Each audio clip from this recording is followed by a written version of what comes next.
I'm in Watertown, New York, just crossed from Canada, and it's very cold today, minus 18 Celsius or 0 Fahrenheit. In the morning it was even worse. I'm heading to Massachusetts, and sometimes you get a bad load, you know, where you have to use 20 chains, 14 straps, or sometimes you get lucky and you get something like this. This is a conveyor for a trommel. You know, one of those machines they use in processing what, like, you know, minerals and stuff like that, dirt, stones. So it's 20 feet long, weighs only 2,000 pounds. And I put a whopping amount of straps on it, 3 straps. But one thing I wanted to point out is that it's important to always ask the shipper where they want you to tie it down. Like I asked him and he said, yeah, go here under the, you cannot use this is not as strong, that's what he said.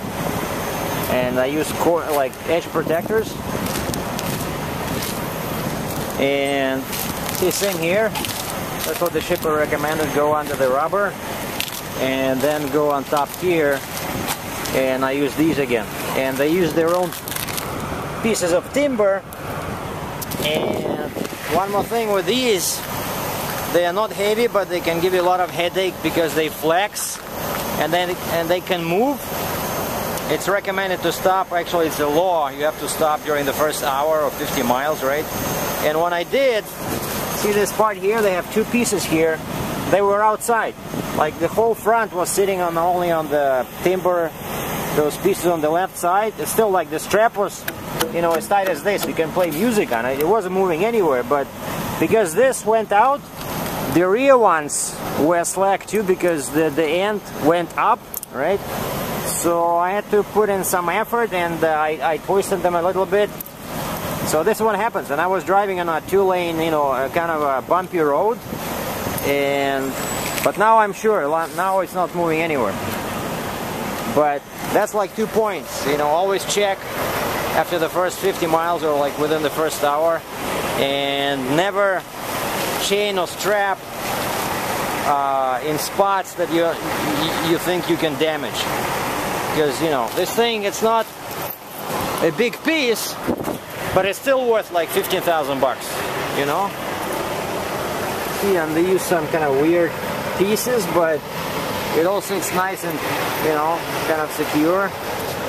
Well, not kind of, it is secure, you know, but they didn't want to damage. You see, like, they wanted to keep this above the floor, not because they care about my floor, but because this can be damaged. It's a pretty weak thing here. Looks like some kind of very thin metal, and all these hoses here, that's what you very easy to damage if you're not careful, because they can, you know, crack that bolt in there or the screw. So anyway, so that's the load I have this time. No tarp, 2,000 pounds, 3 straps, and I'm wearing my beach sandals. This is the best type of clothes for long-haul driving. That's what I find. Very comfortable.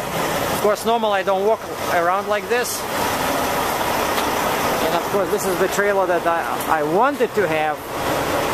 See, a lowboy, Fontaine. Look, this guy has 3 axles on the truck, 3 in there, but Jesus, you know, to get into this, you have to spend a whole bunch of money.